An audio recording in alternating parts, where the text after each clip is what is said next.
तो इस वक्त दिल्ली से बड़ी खबर आ रही है, जहां पर इंडिगो फ्लाइट की इमरजेंसी लैंडिंग कराई गई है। बताया जा रहा है तकनीकी खराबी के कारण ये वापस दिल्ली लौटी। दिल्ली एयरपोर्ट पर सुरक्षित लैंडिंग इस फ्लाइट की करवाई गई है। दिल्ली से लेह जा रही थी ये फ्लाइट, जब इसमें कुछ खराबी आई और इसे वापस दिल्ली लेकर आया गया, जहां पर इसकी सेफ लैंडिंग हुई है। इंडिगो फ्लाइट की इमरजेंसी लैंडिंग हुई है। तकनीकी खराबी के कारण ये वापस दिल्ली लौटी। दिल्ली एयरपोर्ट पर सुरक्षित लैंडिंग करवाई गई है और दिल्ली से लेह की तरफ ये फ्लाइट जा रही थी। हालांकि ये पता नहीं चल पाया असल में कि इस फ्लाइट में आखिर दिक्कत क्या थी, लेकिन कहा यह जा रहा है कि कोई तकनीकी खराबी थी जिसकी वजह से इसे वापस दिल्ली पर लैंड कराया गया।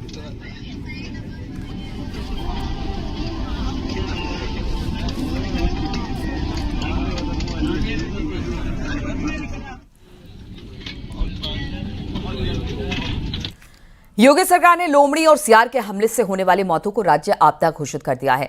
अब प्रभावित परिवारों को सरकार की ओर से 4 लाख रुपए का मुआवजा दिया जाएगा और इसके अलावा 11 वन्य जीवों के हमले से होने वाले मौतों पर भी मुआवजा दिया जाएगा, जिनमें बाघ, शेर, तेंदुआ, भेड़िया, लकड़बग्गा, मगरमच्छ, हाथी, गेंडा, जंगली सुअर शामिल हैं। इन जानवरों के हमले में मौत होने पर पीड़ित परिवार को 5 लाख रुपए का मुआवजा दिया जाएगा। मधुमक्खी के हमले से होने वाले मौत को भी राज्य आपदा में शामिल करने का प्रस्ताव विचाराधीन है।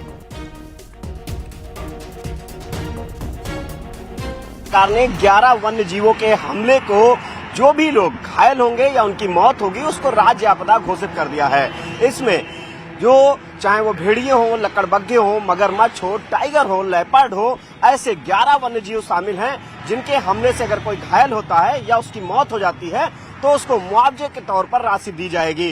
यही नहीं, अगर मौत होती है तो 4 लाख रुपए दिया जाएगा, वहीं अगर घायल होता है तो बाकायदा इलाज कराएगी सरकार। यानी कि वहीं दूसरी तरफ मधुमक्खियों के हमले को राज्य आपदा घोषित करने का जो प्रस्ताव था उस पर अभी विचार नहीं किया गया है, उसे अभी रखा गया है, लेकिन 11 वन्य जीवों के जो हमले होंगे उसे राज्य आपदा घोषित कर दिया है योगी सरकार ने।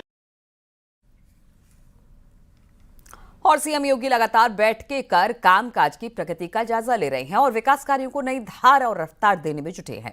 इसी क्रम में आज राजधानी लखनऊ में सीएम आवास पर पीडब्ल्यूडी की बैठक होगी। सीएम योगी की अध्यक्षता में शाम को 6 बजे बैठक रखी गई है। इसमें राज्य में नई सड़कें और पुल के निर्माण को लेकर चर्चा होगी।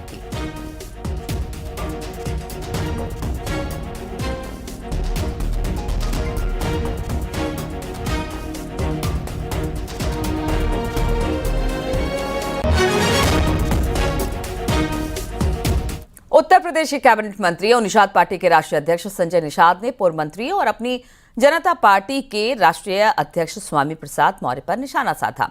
उन्होंने कहा कि स्वामी प्रसाद मौर्य रस विहीन नेता हैं। वो ऐसी रसमलाई खाते हैं जहां रस रहता है, जहां रस मिलता है वो वहीं पर बोलते हैं। अब इन्हें सबने रस विहीन कर दिया है।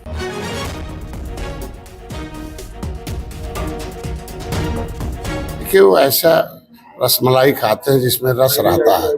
कभी वो बसपा में रहे, जब तक रस था तब तक बसपा में थे, और जब जनता ने रस बसपा से खत्म कर दिया तो भाजपा में भाग के आ गए।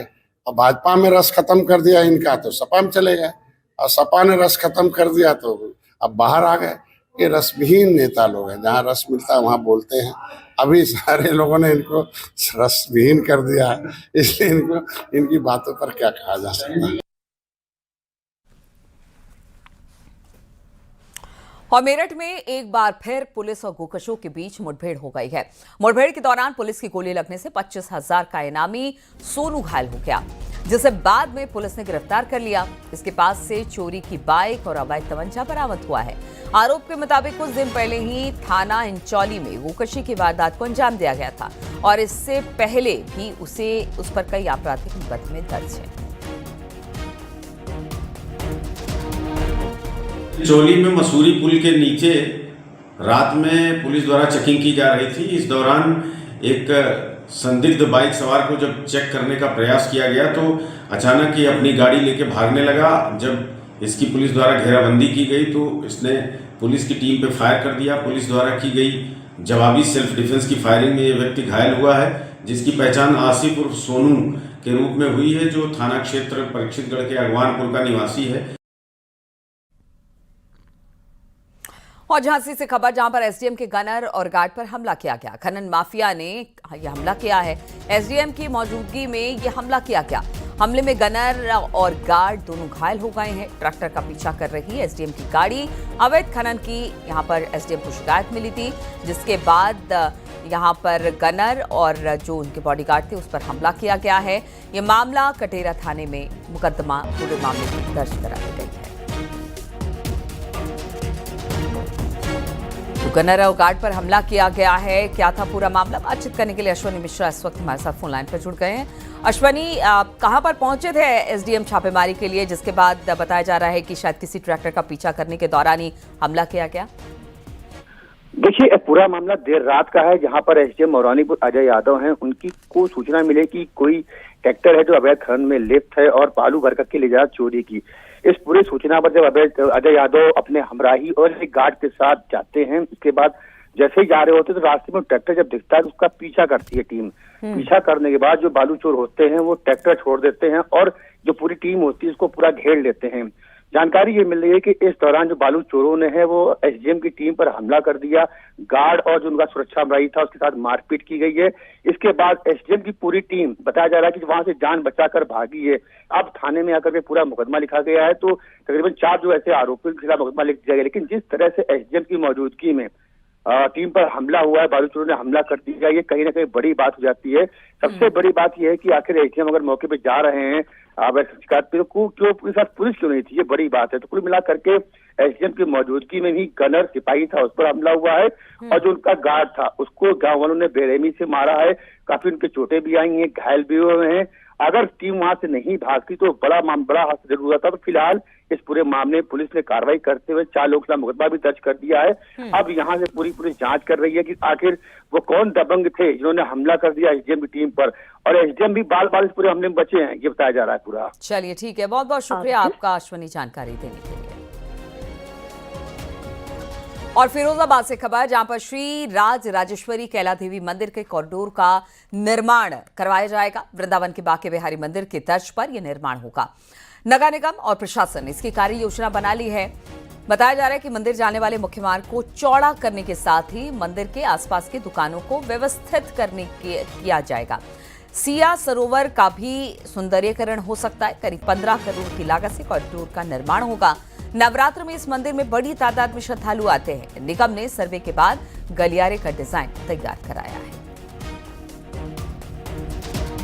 CMNSY के अंतर्गत हमारा जो कैला देवी मंदिर है और इसका जो परिसर है, जितना भी फील्ड पड़ा है जहाँ पर रामलीला का आयोजन होता है, जहाँ पर हमारा एक कुंड भी है और आने जाने वाली रास्ता है, और जितनी भी मेले के टाइम पे जहाँ जहाँ पे दुकानें, ये पूरा परिसर, जैसे कि आपने देखा होगा अयोध्या में एक कॉरिडोर बना है, एक काशी में बना है, मथुरा में बना है, इसी तरीके से बहुत सुंदर सा हम कॉरिडोर बनाने वाले हैं।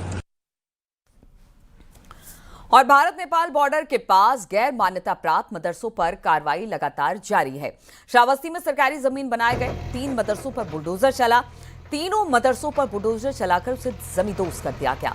तीनों मदरसे सरकारी जमीन पर चल रहे थे। पहले तहसील प्रशासन ने तीनों मदरसों को खाली करने का नोटिस दिया था। जब मदरसा संचालकों ने मदरसे को नहीं हटाया, फिर तहसील प्रशासन की तरफ से कार्रवाई की गई।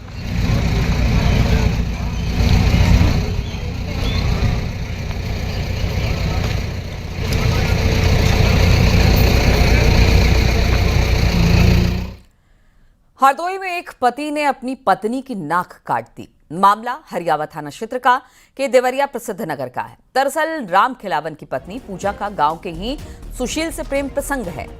पति से नाराज होकर पूजा अपने प्रेमी के घर चले गए। राम खिलावन भी अपनी पत्नी के प्रेमी के घर पहुंच गया। कहा सुनी के दौरान राम खिलावन ने दांतों से अपनी पत्नी की नाक काट ली। घायल पूजा को लखनऊ रेफर कर दिया गया।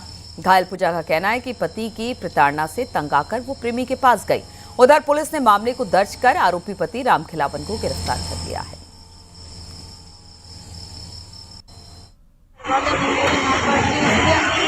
मुझको मारने की धमकी दी। तब मार डालेंगे तुमको। मेरे सास ससुर भी मिले हुए उसमें, और इसीलिए मैंने मौका पाके मैं इनके घर में चली आई किसी मारते।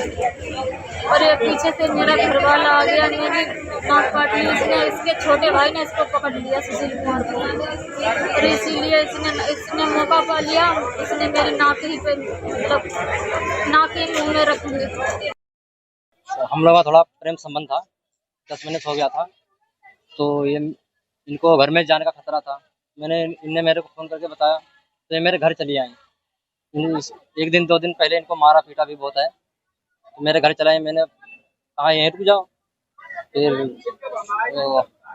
12 नंबर मैंने डायल किया, तो इसके घर वाले भी आए। मैंने मना किया कि अभी रुक जाओ, जब पुलिस आ जाए उसके बाद अपने लिबा के ले जाना, जब जाना चाहती हैं तो।